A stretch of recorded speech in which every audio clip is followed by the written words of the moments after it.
Comeback हमेशा से ही मुश्किल होता है और पीएसएल में 2 साल का गैप आया हुआ है और बिल्कुल कह सकते हैं क्योंकि जब हमारा ये स्क्वाड बना था हैदराबाद की टीम का, तो उस टाइम जब आपको पता है कि जो रेगुलर जो पाकिस्तान टीम से ओपन कर रहे होते हैं तो उनको रिप्लेस करना थोड़ा मुश्किल होता है। तो मैंने अपना जो प्रोसेस है मैंने वहीं से ही शुरू कर दिया था कि मिडिल ऑर्डर में खेलने का ना। और दूसरा फिर आपको पता है कि अपना इतना आसान नहीं होता, सारी ज़िंदगी पिछले 20-21 साल से ओपन करता हुआ आ रहा हूँ और आज मिडिल ऑर्डर में जैसे चांस मिला तो अल्हम्दुलिल्लाह उसको अवेल भी किया चांस को। और कोशिश यही है कि अपना जहाँ भी चांस मिले ओपन, नया बॉल भी मैं प्रैक्टिस में खेल रहा हूँ और मैं बीच में भी प्रैक्टिस कर रहा हूँ स्पिनर्स के ऊपर, तो जहाँ पे मौका मिलेगा तो मैं कोशिश करूँगा कि अपना 100% दूँ। जी उस्मान। बिस्मिल्लाहिर्रहमानिर्रहीम। जी स्टार्ट करें सर। ओके जी, माइक दे दें, माइक भाई को दे दें इधर। जी ये माइक दे दें, इनको माइक दे दें, इनको दे दें, माइक दे दें प्लीज़। अस्सलाम वालेकुम शर्जील, आपने बड़ी ज़बरदस्त नॉक खेली, इतने अरसे के बाद कमबैक हुआ, देन टॉप ऑर्डर में आप प्लेयर टॉप ऑर्डर के हैं, वो चांस भी 5वें नंबर पे मिला और फिर भी आपने बड़े ज़बरदस्त स्ट्राइक रेट के साथ बैटिंग की। आपने वेट भी काफ़ी लूज़ किया हुआ है, तो बहुत सारी नज़रें आज आप पे थी, आप हाईलाइट थे पहली इनिंग्स जब तक फरहान ने सेंचुरी नहीं की।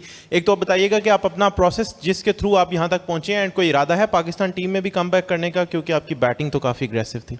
हाँ देखिए बिल्कुल आपको पता है कि कमबैक हमेशा से ही मुश्किल होता है और पीएसएल में 2 साल का गैप आया हुआ है और बिल्कुल कह सकते हैं क्योंकि जब हमारा ये स्क्वाड बना था हैदराबाद की टीम का, तो उस टाइम जब आपको पता है कि जो रेगुलर जो पाकिस्तान टीम से ओपन कर रहे होते हैं तो उनको रिप्लेस करना थोड़ा मुश्किल होता है। तो मैंने अपना जो प्रोसेस है मैंने वहीं से ही शुरू कर दिया था कि मिडिल ऑर्डर में खेलने का ना। और दूसरा फिर आपको पता है कि अपना इतना आसान नहीं होता, सारी ज़िंदगी पिछले 20-21 साल से ओपन करता हुआ आ रहा हूँ और आज मिडिल ऑर्डर में जैसे चांस मिला तो अल्हम्दुलिल्लाह उसको अवेल भी किया चांस को। और कोशिश यही है कि अपना जहाँ भी चांस मिले ओपन, नया बॉल भी मैं प्रैक्टिस में खेल रहा हूँ और मैं बीच में भी प्रैक्टिस कर रहा हूँ स्पिनर्स के ऊपर, तो जहाँ पे मौका मिलेगा तो मैं कोशिश करूँगा कि अपना 100% दूँ। जी उस्मान। शर्जील, ये बताएं कि हैदराबाद से क्या गलतियां हो रही हैं? 3 मैच लगातार आप लोग हारे हैं, क्या इसके ऊपर कोई डिस्कशन हो रही है? पिछले जो 2 मैचेस थे उसके बाद यकीनन आपकी मीटिंग भी हुई होगी, लेकिन आज फिर थोड़े से रन शायद कम रह गए हैं आपकी तरफ से। नहीं, हम 2 मैचेस जो हारे उसमें तो हम बैटिंग से कोलैप्स किया था और बॉलिंग उसमें काफ़ी बेहतर हुई थी।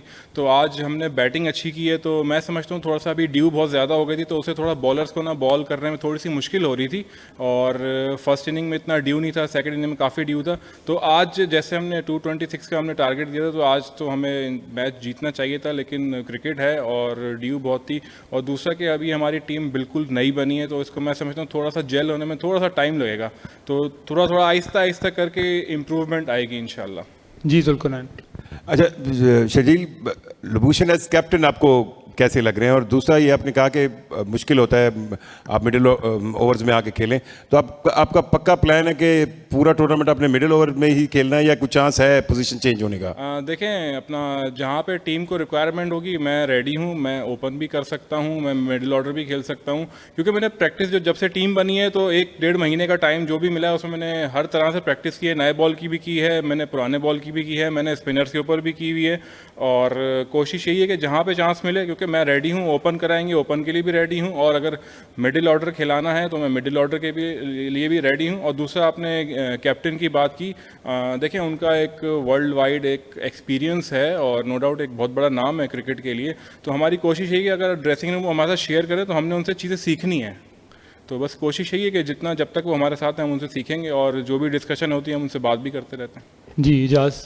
शर्जील, आपने पिछले 2-3 साल इंग्लैंड में लेजेंड क्रिकेट भी खेली है, तो उससे बज़ाहिर उस वक्त ये लग रहा था कि शायद इंटरनेशनल क्रिकेट में वापसी शायद आपकी ना हो, तो एक पिक्चर क्लैरिटी है आपको? ये भी बाज़ दफ़ा हमने सुना कि शायद शर्जील अमेरिका की तरफ से इंटरनेशनल क्रिकेट खेल सकते हैं, या आप पाकिस्तान के लिए कंसीडर करेंगे, या आप लीग क्रिकेट के लिए देख रहे हैं? इंटरनेशनल क्रिकेट की वापसी के हवाले से आपका स्टेटस क्या है अब? देखें, बीइंग अ प्रोफेशनल प्लेयर, पहली बात तो ये कि जहाँ से आपको अपॉर्चुनिटी आती है तो आपको वो एक अपॉर्चुनिटी अवेल करनी चाहिए, क्योंकि अगर आप डिफरेंट एक्सपीरियंस अगर आप नहीं लेंगे तो फिर आप सीख नहीं सकते। तो जिस टाइम पे जो अपॉर्चुनिटी आई उसको अवेल किया और बाकी ये जो कमबैक था इसके लिए जो 2 साल PSL का गैप आया था, 2 साल की जर्नी थी, इसमें फ़िटनेस के ऊपर काफ़ी मैंने काम किया है और कोशिश यही थी कि अपना जब भी चांस मिले मैं उसको अच्छा अवेल करूं। पाकिस्तान को या यूएसए को एक नहीं, यूएसए का मैं आपको क्लैरिटी दे दूं कि मैं यूएसए सिर्फ ऑफ सीज़न में खेलने जाता हूं, मैं वहां पे रहता नहीं हूं और मैं सिर्फ जब अवेलेबल होता हूं तो मैं वहां जाके टूर्नामेंट खेलता हूं और टूर्नामेंट खेल के मैं वापस आ जाता हूं। मेरा वहां पे फ्यूचर में कोई प्लान नहीं है सेटल होने का, ना वहां यूएसए की टीम से खेलने का। तो हमेशा से पाकिस्तान की तरफ से ही प्रायोरिटी है खेलने के लिए और कोशिश यही है कि अब जैसे अब स्टार्ट हुआ है इसको अपनी इस फॉर्म को कंटिन्यू रखूँ, आगे जो होगा फिर इंशाल्लाह देखा जाएगा। जी शर्जील, जेसन गिलिस्पी और हनीफ मलिक की तरफ से आपको क्या इंस्ट्रक्शंस दी गई थी? क्योंकि मैच आज इंपॉर्टेंट भी था, ठीक है जीत नहीं पाया, लेकिन परफॉर्मेंस आपकी आ गई उनकी तरफ से। देखें, हनीफ भाई तो हमारे साथ, मेरे साथ तो स्पेशली वो 2002 से ही हैं हनीफ भाई, तो एक बहुत ही अपना ज़बरदस्त जर्नी है मेरी हनीफ भाई के साथ। और जब से हनीफ भाई हैदराबाद की टीम में अनाउंस हुए थे तो उनके साथ मैंने काफ़ी चीज़ें शेयर की हैं, बैटिंग की भी, और वो मुझे बचपन से जानते हैं। तो जो उन्होंने प्लान दिया, जो उन्होंने मुझे प्रैक्टिस बताई है, जो ड्रिल्स बताई हैं, मैं उसके ऊपर कोशिश कर रहा हूँ कि उसके ऊपर पूरा अच्छा अपनी तरीके से उसको खेल सकूँ। और दूसरा देखें, गिलेस्पी वर्ल्ड वाइड वो कोचिंग करते हैं और डिफरेंट लीग्स में भी जाते हैं। तो हमारी कोशिश यही होती है कि जब ऐसा बड़ा नाम हमारे साथ ड्रेसिंग रूम में अटैच हो तो हम सीखते हैं, हम कोशिश करते हैं कि हम उनसे सीखें। और काफ़ी ऐसी चीज़ें होती हैं जो हमें नई पता चलती हैं, तो फिर अब हमारा ऑफ सीजन में फिर अब हमारे ऊपर डिपेंड करता है कि हम उस चीज़ को कैसा लेते हैं अपने ऊपर। शर्जील भाई, थोड़ा पिच के हवाले से बताइएगा। 225 रन चेज हो गए और वो भी 8 गेंदें पहले। पिच के हवाले जी देखें, पिच अच्छी थी तो हम लोगों ने भी पहले खेल के 226 बनाया, फिर हम लोगों ने 226 उन लोगों ने मुल्तान ने चेस भी की, उन्होंने बैटिंग बहुत अच्छी की। मैंने जो जैसे शुरू में बताया कि ड्यू फैक्टर ने थोड़ा सा अफेक्ट किया है, बॉल वैसा ग्रिप नहीं हो रहा था और बॉल जो है ना थोड़ा स्किट हो रहा था, तो बैट पे ज़्यादा अच्छा आ रहा था। तो मैं समझता हूँ कि थोड़ी सी हमारी बैट बॉलिंग भी हुई है, इतने रन चेस हुए हैं 8 बॉलें पहले, और थोड़ा सा हमें ड्यू ने भी अफेक्ट किया। जी लास्ट क्वेश्चन। शर्जील भाई, ये बताइएगा कि इतना लंबा अरसा हो गया पाकिस्तान की तरफ से आपने खेले, अक्सर होता है कि प्लेयर्स दिल हार जाते हैं, वो दूसरी अपॉर्चुनिटीज़ को ग्रैब करते हैं, चाहे यूएसए की बात जिस तरह पहले चल रही थी, ये यूएई होती है, तो आपने खुद को किस तरह से मोटिवेटेड रखा हुआ है इतना लंबा अरसा बाहर रहने के बावजूद? देखें, पाकिस्तान टीम से तो 2021 में मैं लास्ट सीरीज़ खेला हूँ, तो उसके बाद फिर हमारे पास जो रह जाती है कि हमारी डोमेस्टिक क्रिकेट है और उसके अलावा जो आपकी लीग क्रिकेट होती है। तो जैसे मैंने बताया कि डोमेस्टिक सीज़न मैंने कोई भी मिस नहीं किया, मैं डोमेस्टिक सीज़न सारा खेलता हूँ। गनी गिलास मेरा डिपार्टमेंट है, हैदराबाद मेरा रीजन है, तो जहाँ पे इसके अलावा मुझे कोई लीग्स की अपॉर्चुनिटी आती है तो मैं वहाँ लीग खेलने भी जाता हूँ और लीग खेल के मैं वापस आता हूँ। और अब जो पिछले तकरीबन जैसे 2 साल की मेरी जर्नी थी, फिटनेस को मैंने अच्छा किया है, तो बाकी साथ साथ ये चीज़ें भी चल रही थी। Thank you.